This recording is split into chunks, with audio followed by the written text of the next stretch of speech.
El tercer ciclo nos acompaña el profesor Ashraf Abdelmalak, tratando de desarrollar el tema, la visión, la novedad cristiana de Dios, del concepto de Dios. Vamos a arrancar un poquito tratando de retomar los temas que hemos tratado en las 2 sesiones anteriores. Hoy es nuestro tercer encuentro y lo que primero que tenemos que decir es que el profesor en la primera sesión, durante la primera sesión, nos decía que para tratar el tema de la novedad cristiana del concepto de Dios teníamos que tener en cuenta 3 temáticas fundamentales: la encarnación, la cruz y la resurrección. Estas 3 temáticas fundamentales nos obligaban a pasar primero por 3 premisas para entrar de lleno en el tema.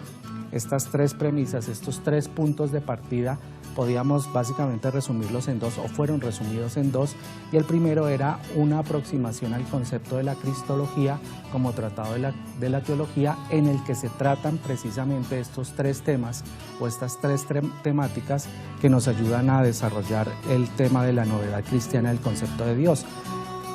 Y, repito, la encarnación, la cruz y la resurrección.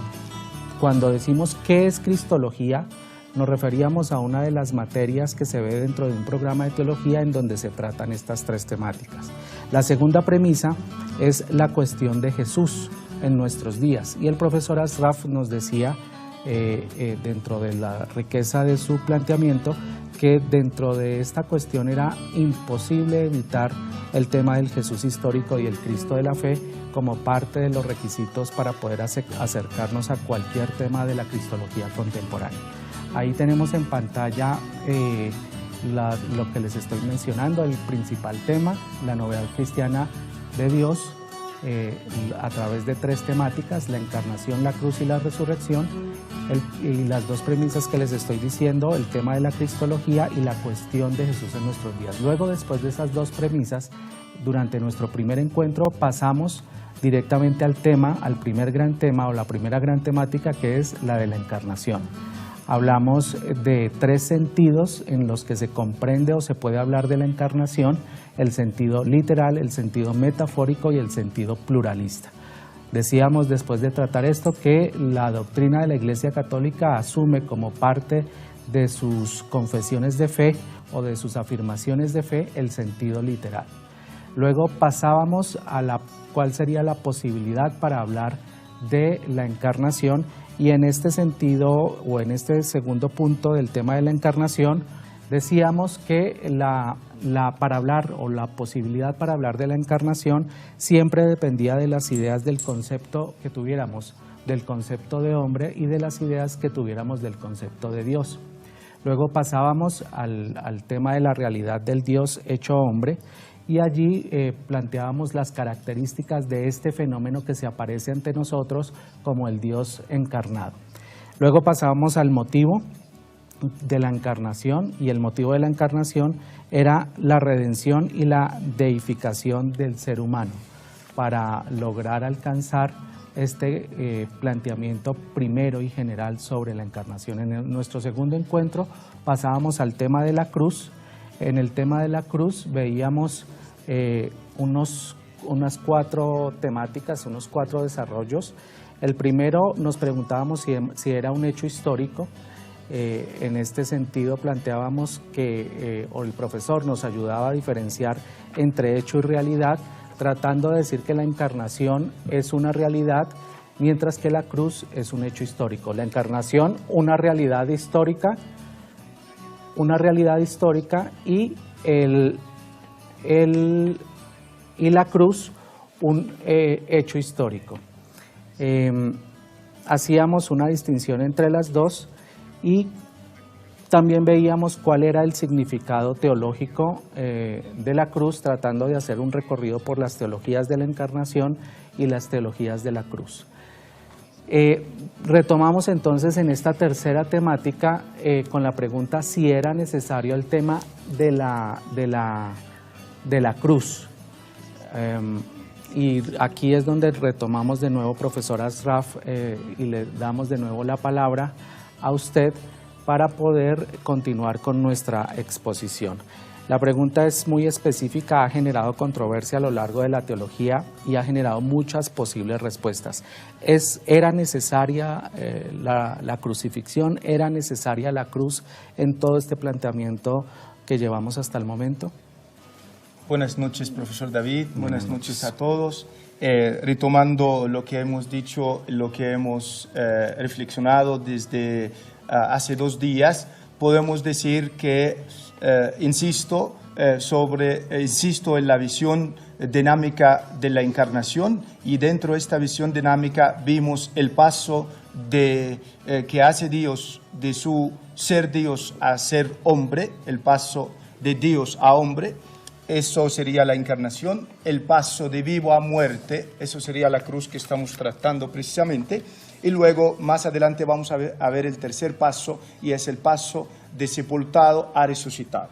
Lo que fundamenta todo esto, o todo esto tiene un fundamento, que es el amor kenótico de Dios. La palabra kenosis es un término, lo encontramos en la carta a los Filipenses, y este término más o menos tiene muchas interpretaciones y muchos significados, pero un significado que muestra la riqueza de esta lógica kenótica es el significado de vaciamiento, vaciarse. Entonces, en estos 3 pasos, Dios va vaciándose de sí mismo. Y esto precisamente para llegar a lo que llamamos la vez pasada la dimensión revelativa de la encarnación en su visión dinámica, y la dimensión redentiva. La dimensión revelativa precisamente sería quién es Dios, quién es el ser humano, como al final lo vamos a decir como novedad cristiana del concepto de Dios, y redentivo porque hay un problema de la existencia humana que a través de la encarnación se resuelve. Muy bien. Me queda una palabra. Todo lo que estamos diciendo sí se puede ser reflexionado, meditado, pero entra siempre la lógica del misterio. Nadie de nosotros puede contestar a preguntas como, ¿por qué lo que pasó hace 2000 años no pasó en vez ahora? ¿Por qué pasó en esta tierra que es Palestina y no en una tierra como Egipto o la China? ¿Por qué fue en una forma de varón y no en una forma de mujer? Todo esto cabe dentro de la lógica del misterio. Lo mismo lo que vamos a decir ahora en cuanto a la pregunta: ¿era necesaria la muerte de Jesús en la cruz para la redención de la humanidad? En otras palabras, ¿era necesario que Jesús de Nazaret muriese en la cruz para nuestra redención? Aquí la pregunta no es una pregunta ociosa, que no es una pregunta así casual, es una pregunta que quiere mover algo, porque a veces nosotros pensamos la cruz en una forma más estática, como todo lo que pasó tenía que pasar así. Pero hay muchas cosas que pueden causarnos, más bien nos pueden despertar, como por ejemplo, ¿qué tal si Jesús hubiera muerto de viejo y no de joven de 33 años o más o menos? ¿Qué tal si hubiera muerto no en una cruz, sino lapidado con piedras o ahogado en agua? ¿Qué haremos? Cambiamos el signo, en vez de una cruz pongamos otros signos.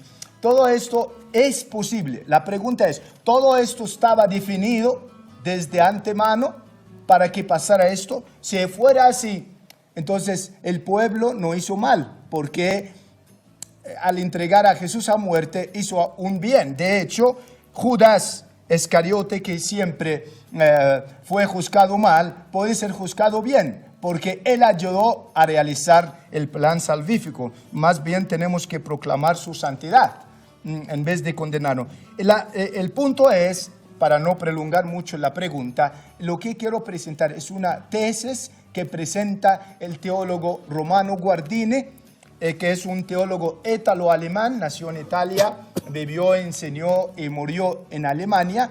Y para conocerlo mejor, Ratzinger tiene que ver con este teólogo. El Papa Francisco mismo, cuando fue a Alemania para hacer su doctorado, quería hacer su doctorado sobre este teólogo. Este teólogo tiene mucha actualidad, no solamente para el cristianismo, y tiene muchos campos. Él murió en el año 1968. Y propuso una teoría, claro, tiene límites, tiene ventajas, pero él empezó con una pregunta. ¿Existía realmente la necesidad de la muerte de Jesús en la cruz? ¿Era forzoso que el mundo se cerrara como una muralla de tinieblas y no quisiera admitir la luz? La luz.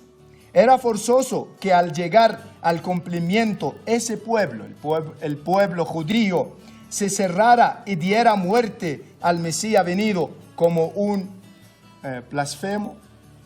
La pregunta hacia dónde va, hacia que era necesaria la muerte de Jesús en la cruz. En todo caso, Jesús se hizo mortal con la encarnación. Así habría podido morir en distintas formas. ¿Por qué la forma de la cruz? ¿Por qué la forma violenta? La tesis que presenta el teólogo Romano Guardini consiste en lo siguiente. El cristiano jamás podría experimentar una sensación de tranquilidad ante el hecho de que Jesús tuvo que morir, porque a veces nosotros podemos hacer entrar la muerte de Jesús en una visión rígida y hasta vuelve deshumanizadora. En vez la cruz tiene una lógica humanizadora, no una lógica deshumanizadora. Podemos deshumanizar la cruz y vamos a destruir todo lo que está en la cruz. Lo que propone Guardini en palabras sencillas es la redención, es decir, recordamos lo que dijimos ayer. La cruz es un hecho histórico. De la cruz nos viene una salvación. La pregunta es, ¿esta salvación necesariamente tenía que venir por violencia? ¿Realmente la sangre en sí, el dolor en sí, el que salva al ser humano? Guardini no estaría de acuerdo en eso. ¿Por qué? Propone dos formas de la redención. Una forma pacífica y una forma violenta. La primera era posible se fuera aceptada y no habría necesidad de la segunda, que es la violenta. Pero precisamente porque la primera no fue posible, entró en escena la segunda, la violenta. La primera, ¿cómo habría podido realizarse? La forma pacífica, que a través de la predicación de Jesús, a través de lo que hacía Jesús, habría llegado el reino de Dios en los corazones de los seres humanos en forma pacífica, sin ir a la forma violenta. Y esto es razonable.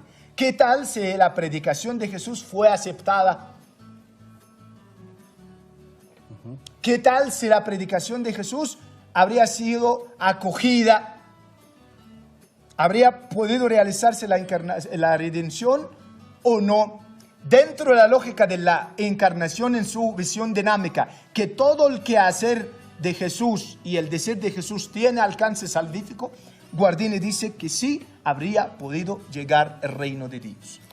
Estamos hablando, retomando el tema de ayer, el tema de la cruz, para poderle dar continuidad al tema de la resurrección. Estamos en una pregunta muy interesante, profesor Asraf, y se trata de la pregunta si la muerte en cruz era necesaria para nuestra redención o si era necesaria de alguna manera o evitable para nuestra redención. Usted hablaba de dos caminos, de la vía pacífica o la vía violenta, planteadas por el teólogo italo-alemán Romano Guardini. Continuemos con la breve explicación que nos estaba planteando. Claro, en forma más breve, porque el tiempo no nos ayuda mucho. Como dijimos, la forma pacífica es mediante la donación del amor y de la fe. Entonces, de la predicación de Jesús y de la vida de Jesús se esperaba una aceptación desde esta vida, desde esta predicación, por parte de la gente.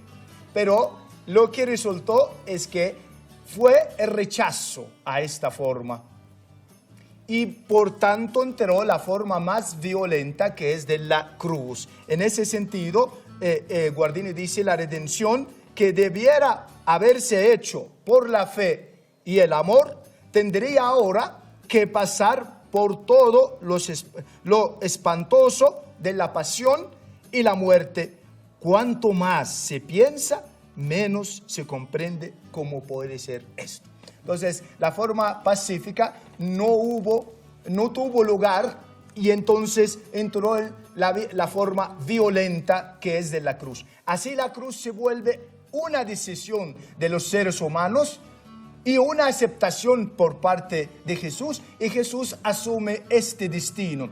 Aquí es muy interesante ver que allá no hay ninguna necesidad, ni jurídica, ni metafísica. No hay un Dios que envía al Hijo para morir por una necesidad jurídica o metafísica.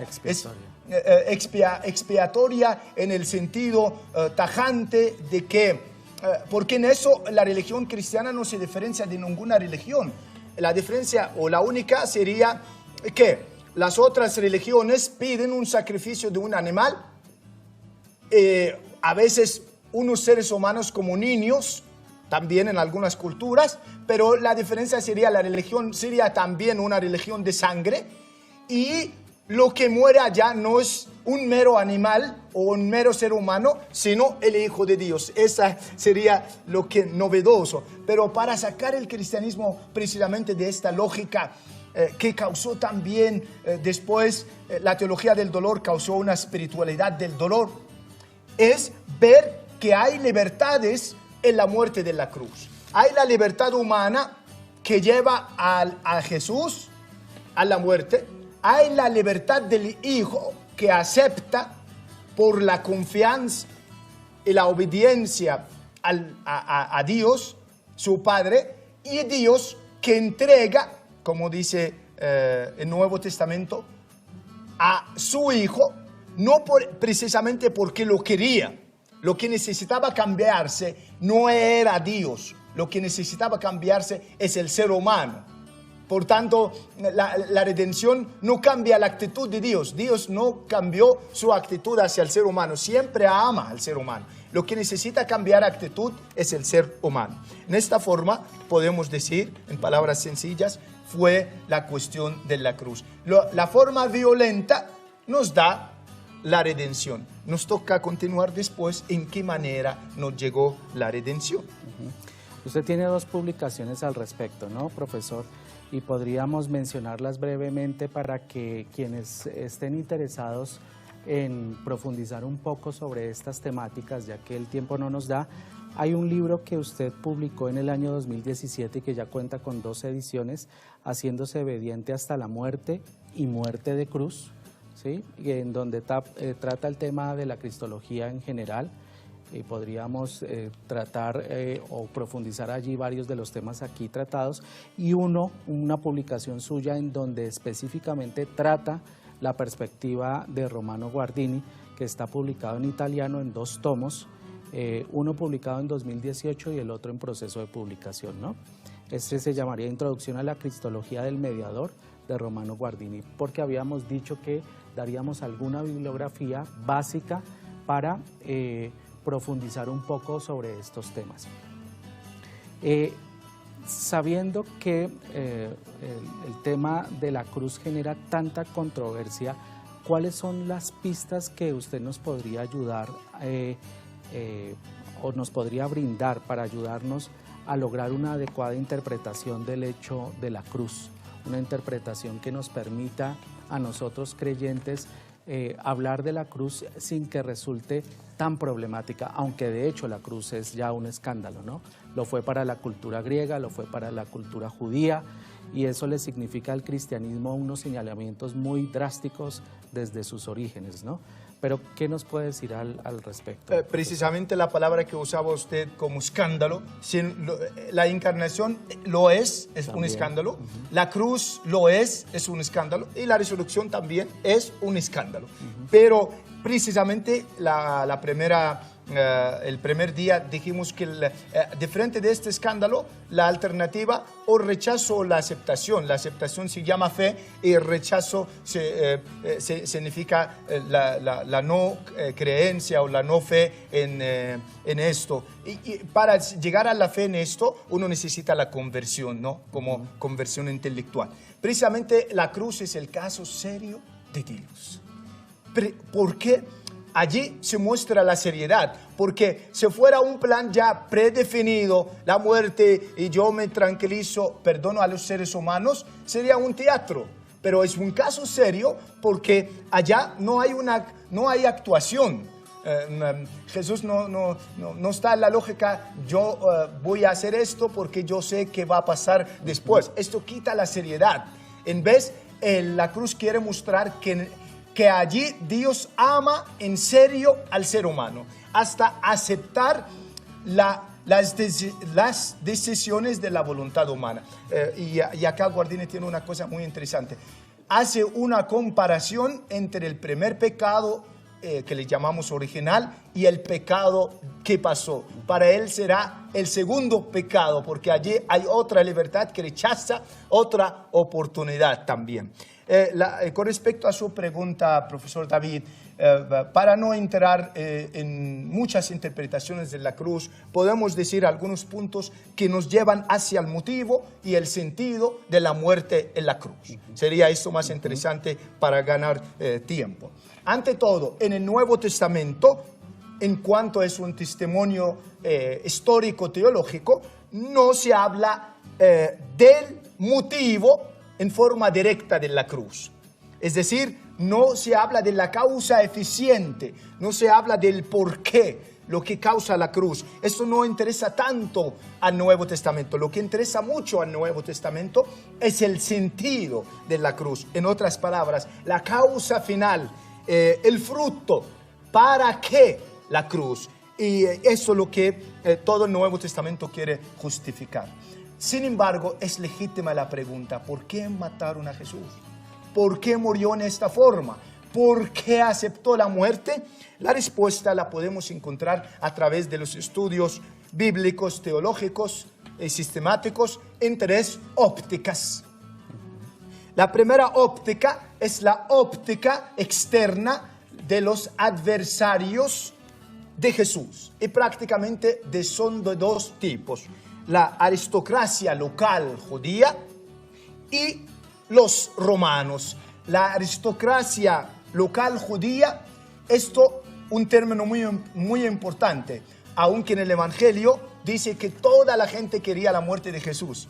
En verdad, no son todos los judíos de ahora o de antes o del tiempo de Jesús son los responsables. Los responsables en modo particular es la aristocracia judía. Y por otro lado, la romana. En ese sentido, nos salen desde esta primera óptica dos acusaciones hacia Jesús. La acusación religiosa de la seducción por parte de la aristocracia judía y la acusación política de sedición como una agitación. Agitador. Con agitador. Entonces, lo que causó la muerte de Jesús, una acusación religiosa. Y curiosamente, Jesús muere en nombre de la ley, porque como dice el Evangelio de Juan 11, es mejor que muera una persona y no desaparezca toda la nación. Y murió por manos de los que protegían la ley divina. Y por el otro lado es la acusación política que entra en la escena como un instrumento para causar la muerte de Jesús, para justificarla. Como sabemos, ellos no podían dar la muerte a Jesús. De hecho, que veamos a Jesús muerto en la cruz, morir en la cruz, es ya indicación que la causa es política. Es causa política el hecho de morir en la cruz. Y aquí encontramos una paradoja que la religión y la política hacen una alianza que aparentemente parece que es imposible. En el caso de Jesús se da. De hecho, se muere Jesús democráticamente, porque algunos de los poderes no sirvieron a la democracia, sino sirvieron de ella, aunque aparentemente dieron sensación que Jesús murió democráticamente porque la gente votó para eso. La historia de Jesús nos muestra eso. Esto, en palabras sencillas, muestra que allá había el Dios de Jesús, el Dios de los vivos y el Dios de los oponentes a Jesús, el Dios de los muertos, de la muerte.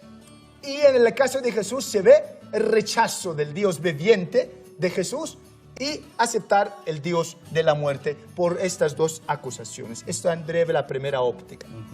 Pero la primera óptica no es suficiente, porque la primera óptica nos da más bien por qué lo mataron y por qué murió en esta forma. Nos queda por qué Jesús mismo murió, aceptó esta, porque había la posibilidad o habría sido la posibilidad de escapar.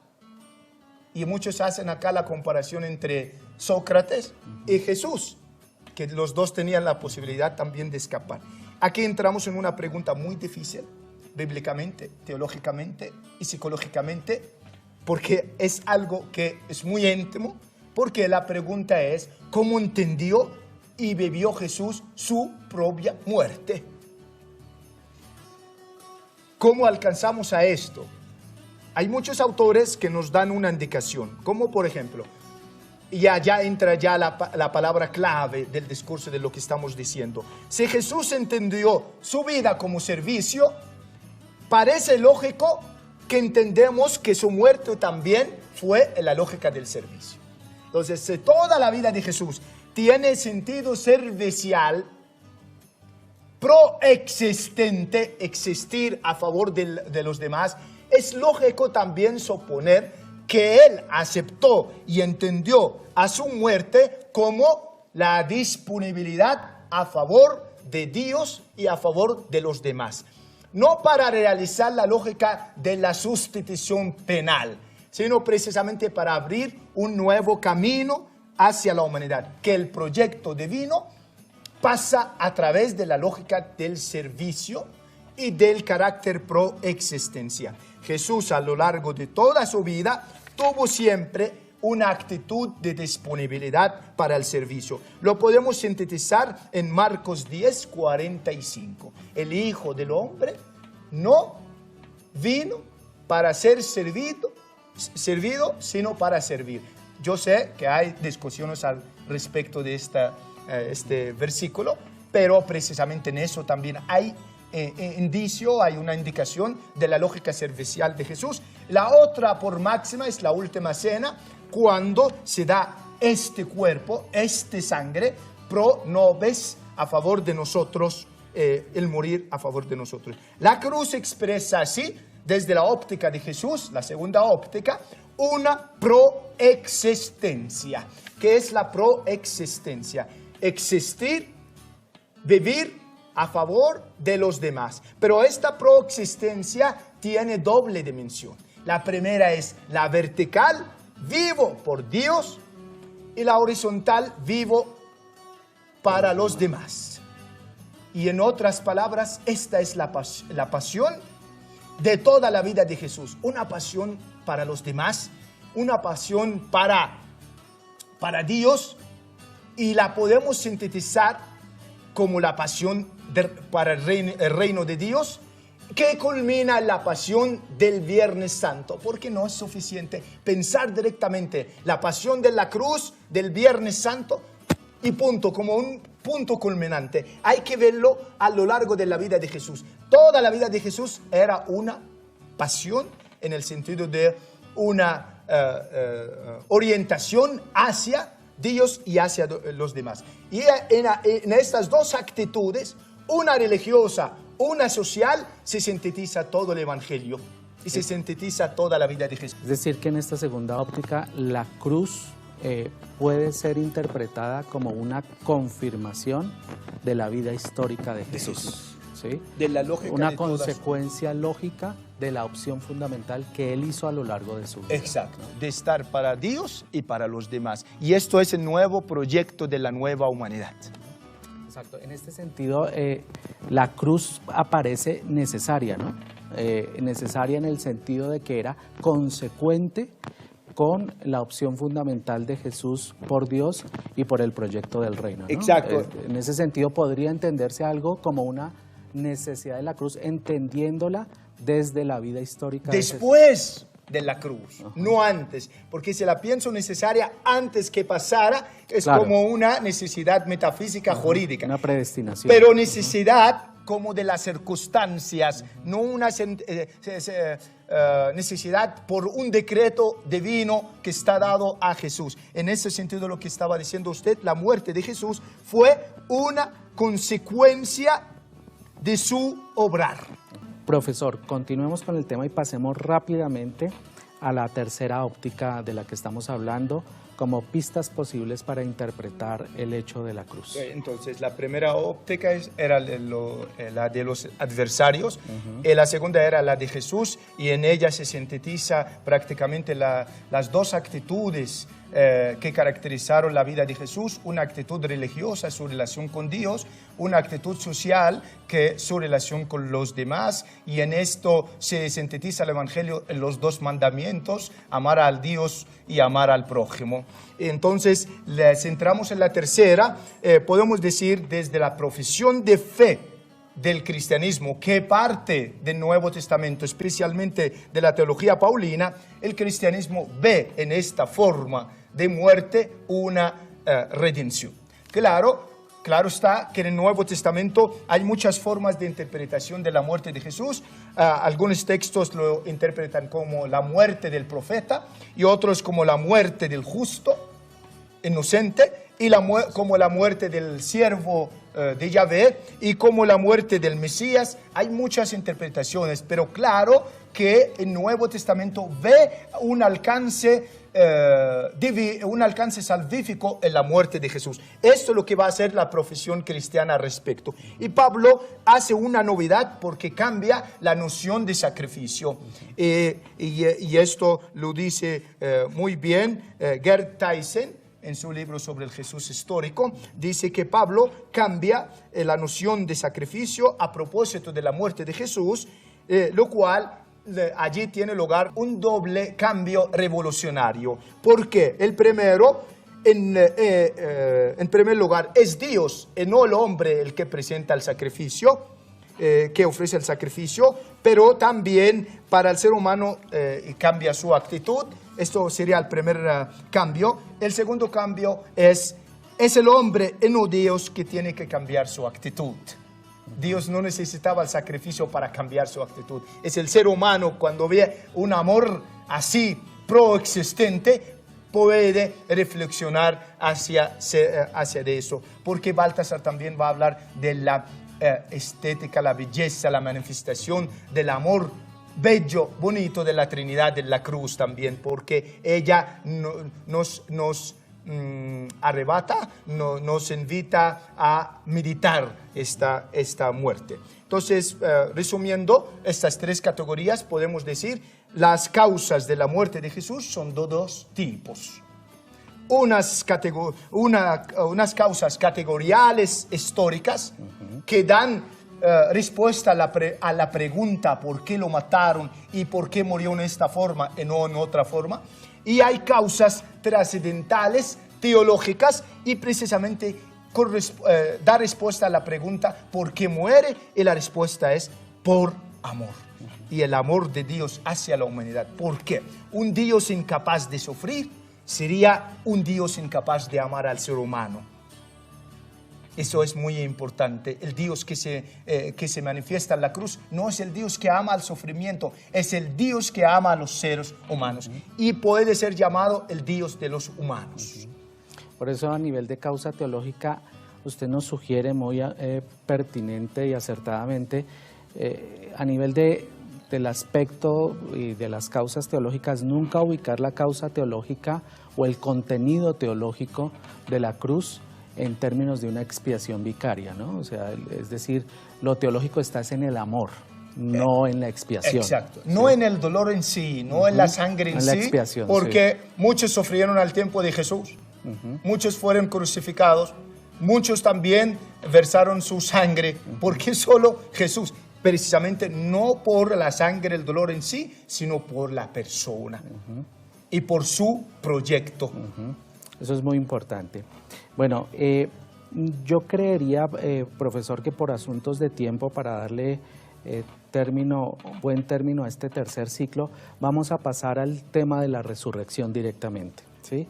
Se nos queda de pronto en el tintero el tema de la cruz y la redención, pero creo que ya ha habido pistas que nos pueden servir para quizás en algún momento lograr profundizar esta orientación que usted nos ha querido plantear el día de hoy.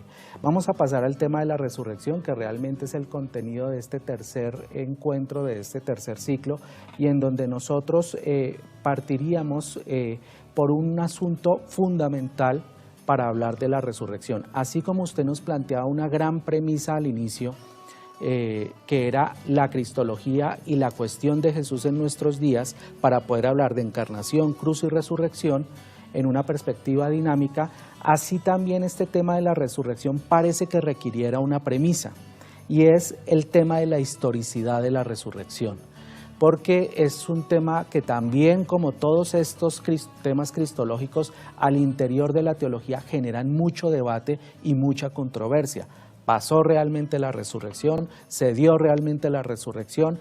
¿Qué tanta historicidad tiene la resurrección? Sobre todo en un mundo contemporáneo que configura la cognición de creyentes y no creyentes en términos de evidencia contrastable empíricamente, ¿no? Entonces este tema de la historicidad resulta tan importante, y yo quisiera que nos centráramos un poco ahí, profesor, tratando de abarcar el libreto que tenemos en ese tema de la historicidad de la resurrección. Perfecto. Dentro de la visión dinámica de la encarnación, ya pasamos al tercer momento, que es la resurrección, pero quisiera que recordamos una cosa que nos ayuda a entender qué es la resurrección, y esta cuestión es la cuestión de la salvación, precisamente porque no solamente mediante la cruz nos viene la salvación, es mediante el nacimiento de Jesús, mediante su vida, mediante la cruz, mediante la resurrección. Todo tiene carácter salvífico y redentivo. Toda la existencia es redentiva.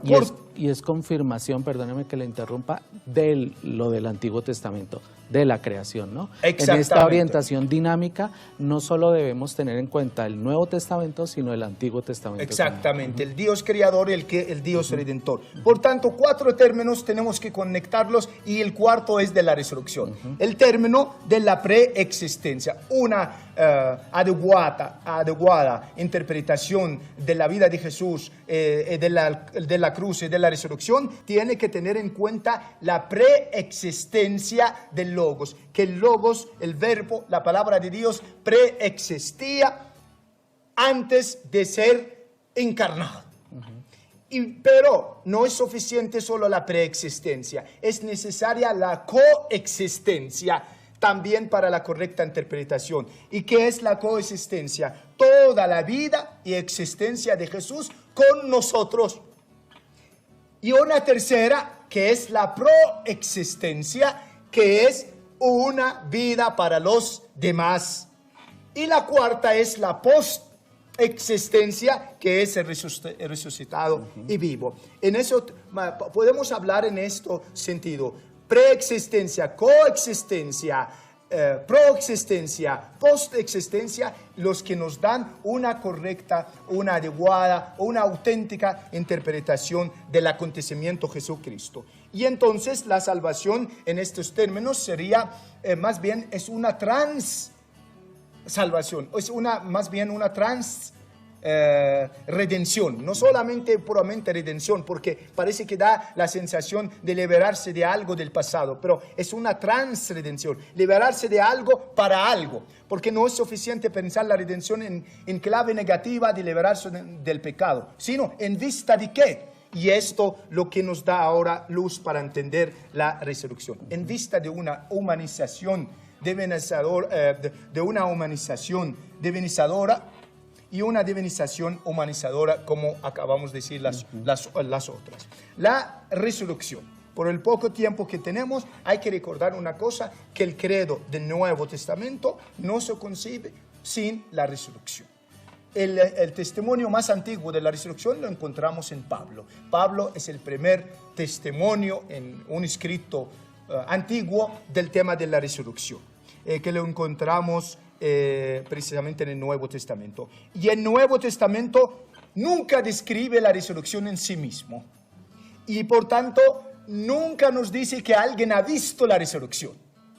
El único documento en la tradición cristiana que nos describe la resurrección en sí, que pasó allá, es el Evangelio apócrifo de Pedro, donde describe que Jesús salía de la tumba y una cruz que estaba caminando de frente de él, y él estaba caminando al lado de dos seres humanos, dos ángeles, y ellos, su cabeza llegaba hasta el cielo y él, su cabeza llegaba más allá al cielo. Es el único escrito cristiano donde describe la resurrección en sí, pero gracias a Dios el Nuevo Testamento no hizo esto, no nos describió la resurrección.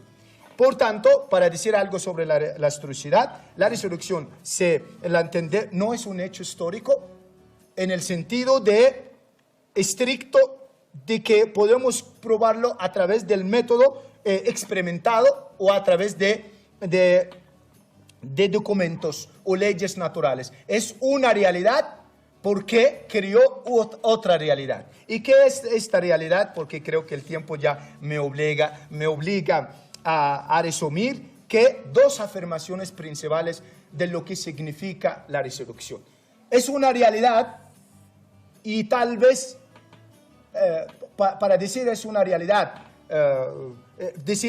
tiene más alcance en el sentido de dos afirmaciones que están en el Nuevo Testamento. Jesús está vivo y Jesús es el Señor. Esta sería la resurrección en términos concretos. Claro, nos falta profundización en qué significa todo eso, pero Jesús es vivo, no es muerto. Jesús es vivo, es el viviente, y Jesús es el Señor, porque Dios dijo sí a lo que hizo Jesús y dijo no a lo que hicieron los demás hacia Jesús. Y para cerrar entonces, la resurrección prácticamente es el culmen con la Pentecostés del proyecto divino. ¿Por qué? Porque la humanidad de Jesús sube, hay que entender esta palabra bien, en la Trinidad. Hay una novedad en la Trinidad. Ahora bien, si en la encarnación nos viene alguien o algo de Dios, en la resurrección Dios recibe algo que es la humanidad. De ahora adelante, Jesús de Nazaret, el Cristo, va a ser el encarnado, el crucificado, el resucitado, vivo.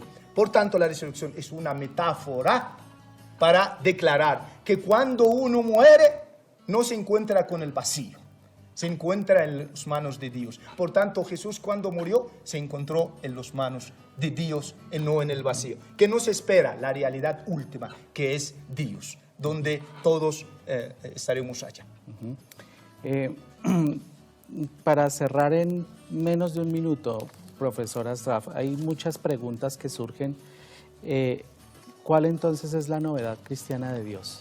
Perfecto. En dos frases. En dos frases. Sí. Dos afirmaciones que nos dice la novedad cristiana. Uno, Dios es personal histórico. El Dios cristiano, el Dios judío cristiano es personal histórico. Y esto es el misterio de la personalidad de Dios o el misterio de la fundamental de la fe cristiana, la Trinidad.